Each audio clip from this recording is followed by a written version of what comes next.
ایماندار عورتوں سے کہہ دو اپنی شرمگاہوں کی حفاظت کریں، اپنے نگاہوں کو نیچے رکھیں، یدنین علیہن من جلابیبہن، اپنے اوپر اچھے طریقے سے پردہ کر کے گھر سے نکلا کریں۔ قرآن تو یہ کہتا ہے، اور یہ کہتے ہیں نہیں ہم نے بنا سنوار کے اجنبی مردوں کے دفتروں میں 8-8 گھنٹے کے لیے بٹھا دینا ہے اس کو۔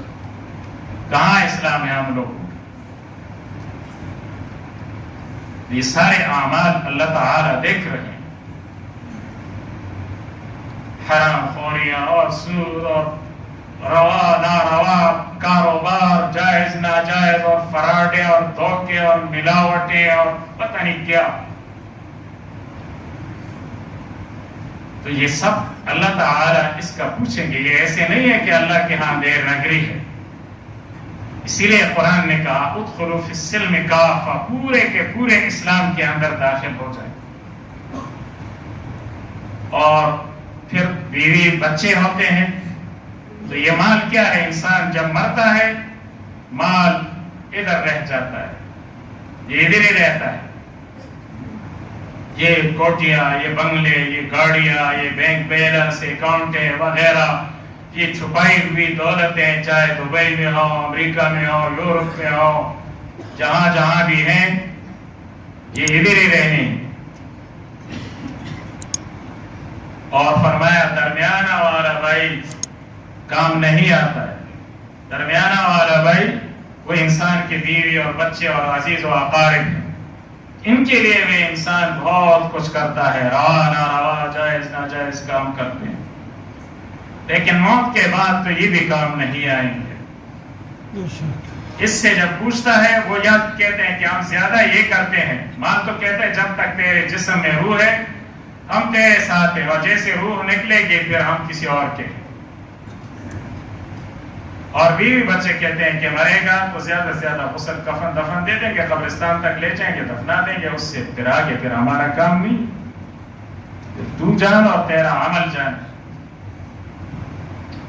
اور چھوٹا بھائی نبی علیہ السلام نے فرمایا وہ انسان کا عمل ہے، اس کے ساتھ زیادہ اچھا سلوک تو نہیں کرتا، تو کہاں بیوی بچوں نے انکار کیا ساتھ دینے کا، مال نے انکار کیا ساتھ دینے کا۔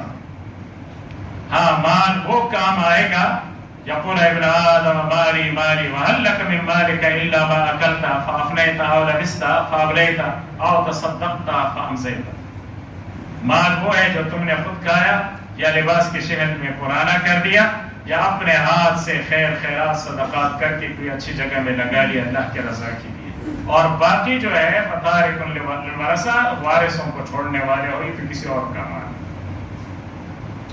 اور اولاد اور بیوی اور بچے وہ تو وہ کام آئیں گے، او ولد صالح يدعو له، اچھی تربیت ہوئی ہو اولاد کی تو وہ اس کے لیے دعائیں مانگیں گے، او ولد صالح۔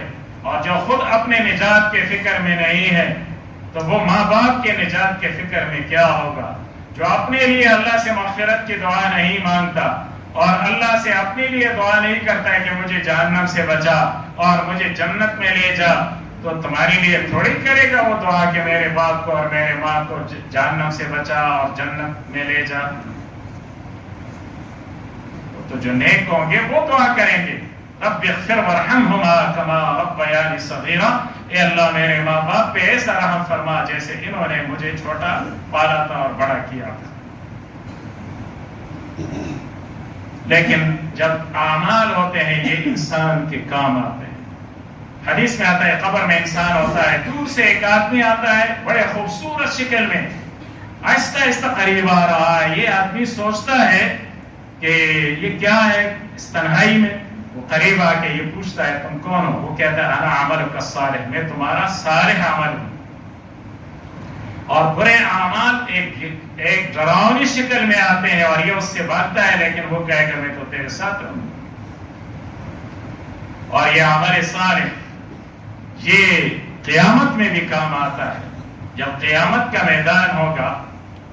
حدیث شریف ہے کہ لا الہ الا اللہ یہ انسان کے آگے آگے ہوگا، اور اللہ اکبر یہ سر کے اوپر ہوگا، اور سبحان اللہ دائیں طرف ہوگا اور الحمدللہ بائیں طرف ہوگا اور لا حول ولا قوت یہ پاؤں کی طرف ہوگا، تو ان کلمات نے جو عمل صالح ہے اس بندے کو گھیرا ہوا ہوگا۔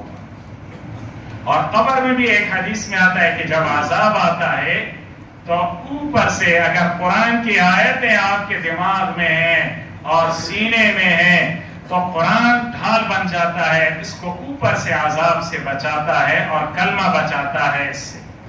اور دائیں طرف سے جب عذاب آتا ہے تو نماز کھڑی ہو جاتی ہے اور وہ کہتا ہے اس طرف سے تو میں عذاب آنے نہیں دوں گا، اور بائیں طرف سے جب عذاب آتا ہے تو روزہ کھڑا ہوتا ہے اور وہ کہتا ہے میں عذاب سے بچاؤں گا، میں تو عذاب آنے نہیں دوں گا، یہ روزہ رکھتا تھا۔ اور پاؤں کے طرف سے جب عذاب آتا ہے تو زکوٰۃ اور خیرات یہ کھڑے ہو جاتے ہیں کہ یہ تو زکوٰۃ ادا کرنے والا تھا اور اللہ کے رضا کے لیے مال خرچ کرنے والا تھا، تو میں تو اس طرف سے عذاب آنے نہیں دوں گا۔ تو اب ظاہر ہے یہ قبر میں کیا چیز کام آ رہا ہے؟ نماز کام آ رہی ہے، قرآن کام آ رہا ہے، آپ کی زکوٰۃ و صدقات اور روزے کام آ رہے ہیں اور کلمہ کام آ رہا ہے، تو عمل صالح کام آ رہا ہے۔ اور جب ترازو بھاری ہوگا تو کس سے بھاری ہوگا؟ فَأَمَّا مَنْ ثَقُلَتْ مَوَازِينُهُ فَهُوَ فِي عِيشَةٍ رَاضِيَةٍ، تو اعمال صالحہ سے تو بھاری ہوگا، تو عمل کرنا چاہیے۔ اور اسلام ہمیں یہ اسلام ایک جامع دین ہے، مکمل دین۔ ہمارا دین صرف عقائد کا نام نہیں ہے، ہمارا دین چند عبادات تک محدود نہیں ہے کہ بس خالی نمازیں ہیں یا روزے ہیں یا کچھ ذکر و تلاوت ہے۔ بے شک یہ اعمال ہیں، یہ دین کا حصہ ہے، محترم بشان حصہ ہے، لیکن اور بھی بہت کچھ ہے۔ مسلمان کے لیے پوری زندگی شریعت کے مطابق ہے۔ قل ان صلاتی ونسکی ومحیای ومماتی للہ رب العالمین، کہ میرا مرنا جینا، میری زندگی اور موت سب اللہ کے لیے ہے، میری سب اللہ تعالی کے لیے۔ تو اس لیے اب دین کیا ہے؟ جو پیغمبر لائے ہیں، جو دین اور صحابہ کرام نے اس کو آگے پھیلایا اور بڑھایا، وہ دین ہے۔ تو ظاہر دین میں عقائد بھی ہیں، عقائد بھی رکھیں گے قرآن و سنت کے مطابق، اور دین کے اندر، اسلام کے اندر اعمال اور عبادات بھی ہیں، تو ہم اعمال اور عبادات بھی کریں گے۔ اسلام کے اندر، دین کے اندر تجارت کے اسلامی طریقے ہیں، ہم تجارت سے منع نہیں کیا، لیکن مسلمان کی تجارت اسلام کے مطابق ہوگی، مسلمان کی تعلیم اسلام کے مطابق ہوگی۔ اسلام کے اندر یہاں پر نظام ہے اور حکومت کا نظام ہے، کبھی نبی علیہ السلام نے یہ نہیں کہا، یہ تو کافروں نے پیشکش کی تھی۔ نبی علیہ السلام کو کہا کہ آپ جانیں، آپ کا دین جانیں، ہم آپ کو سردار بھی بنائیں گے، عورت چاہتے ہیں وہ بھی دیں گے، اور مال و دولت چاہتے ہیں وہ بھی۔ مقصد ان کا یہ تھا کہ ہمارے نظام کو آپ نہ چھیڑیں، اور آپ خود جس کی عبادت کرتے ہیں اللہ کی جس طریقے سے، وہ بھی اس میں بھی آپ کو آزادی ہوگی، لیکن آپ ہمارے الہہ کو اور ہمارے معبودوں کو برا بھلا نہ کہیں۔ تو نبی علیہ السلام نے کیا فرمایا تھا؟ اگر تم ایک ہاتھ میں سورج لا کے رکھو گے اور دوسرے ہاتھ میں چاند لا کے رکھو گے، تو جو دین کی کامل دعوت میرے ذمے اللہ نے لگائی ہے اور دین کا غلبہ اور دین کو قائم کرنا، میں اس سے ہٹوں گا نہیں، اس سے باز نہیں آؤں گا۔ تو یہ بڑے بڑے معرکے، چاہے بدر کا معرکہ ہو، چاہے خندق کا معرکہ ہو، احد کے معرکے ہوں، فتح مکہ ہو، اور یہ کس کے لیے تھے؟ یہ اللہ تعالی کے پورے نظام کے نفاذ کے لیے تھے، کہ پورا دین نافذ ہو اور دین کا غلبہ حاصل ہو۔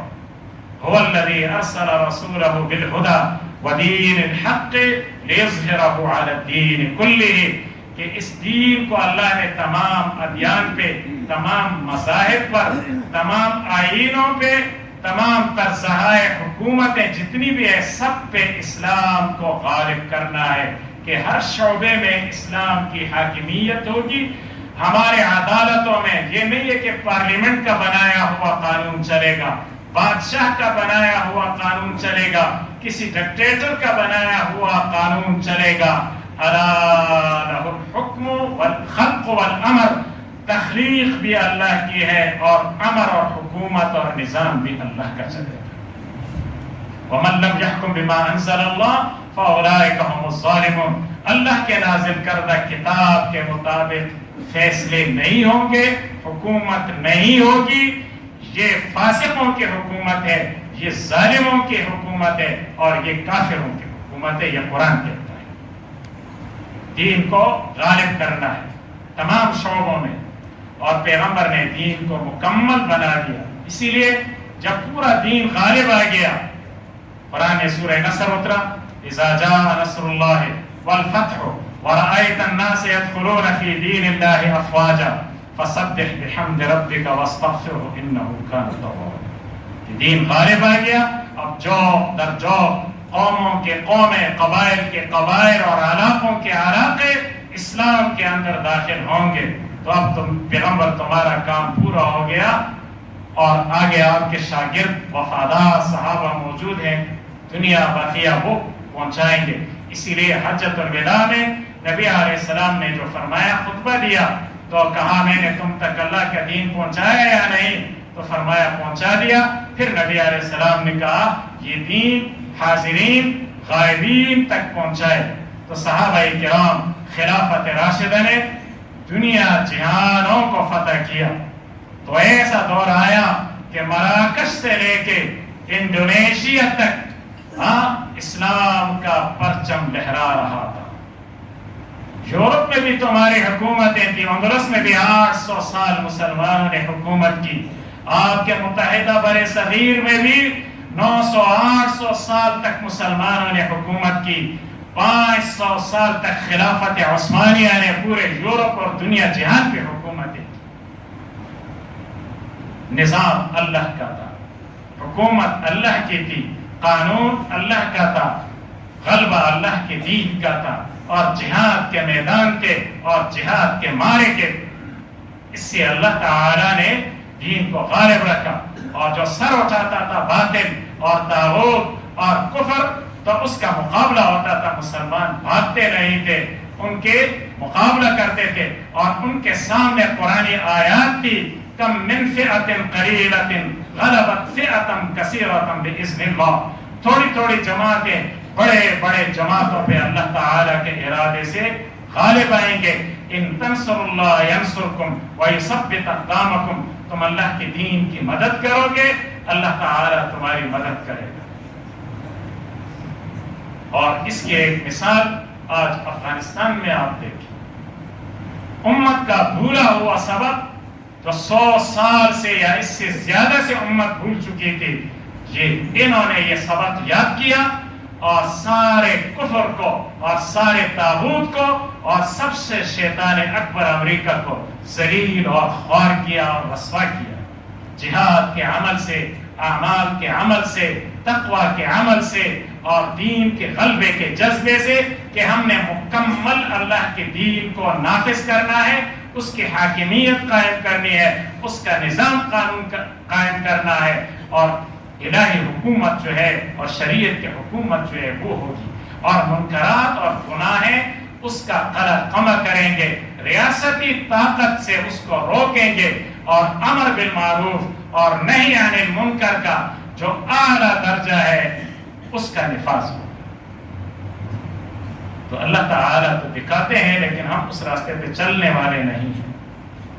تو اس لیے یہ کبھی عذابیں آئیں گے تو ویسے ہم مریں گے، کورونا میں جا کے مر جائیں گے، اللہ حفاظت فرمائے، اس کے عذابوں میں مریں گے۔